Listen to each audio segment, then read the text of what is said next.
Drew Seiple. I graduated this year, 2017, in June, and I took the Law Enforcement Academy criminal justice program.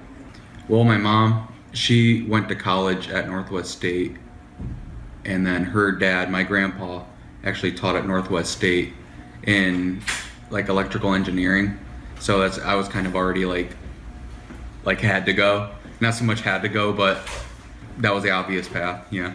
It was probably before college in general. In high school, I wanted to do graphic design for a long time. For a long time, I can remember when I was a little kid just wanting to be a cop and looking at cops and just being like, oh, you know, they're my hero and stuff like that. So yeah, I wanted to be a cop.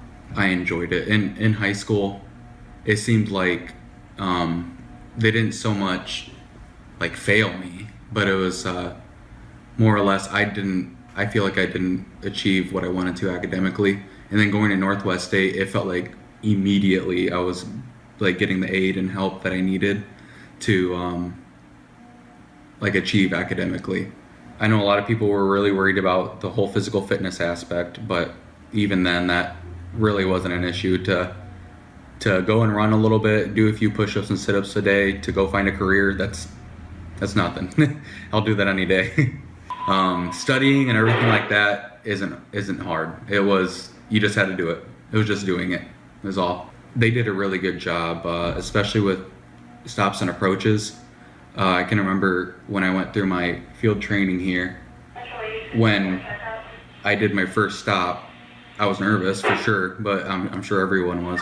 But I was still really prepared. Like I knew like what side of the car to go to, or what to say to this person, or what to request from the person when I do the stop. So I think they did a really good job. My knowledge is for a fact is that Northwest State does provide an outstanding environment for these cadets and academy attendees.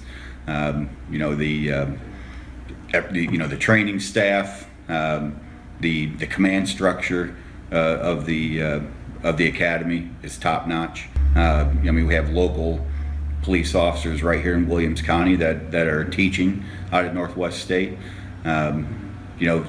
Those guys that I have personally worked with, that I know that are out there teaching, potential employees of mine, gives me great peace of mind. The commander for sure, Commander David Mack, he runs the academy, and he was awesome. He's a great person to work with and just to talk to in general. He's a real, just true person. If you had a question, he'd give you the answer from a person's perspective and then from a police officer's perspective, and that was just something I could really respect. Former Chief Lehman from the Montpelier Police Department, he does a few things, and he was the person who would come in and he would like yell, and he was like the authoritarian, but at one point it was like we needed it. We were getting really like lax, and then he came in and he like made everyone like squared away real quick. So he was a good impact too. I knew I had to get up and just do it. Just had to get up and do it, because if I didn't, then, well, I wasn't gonna get where I wanted to go, and I wanted to be here.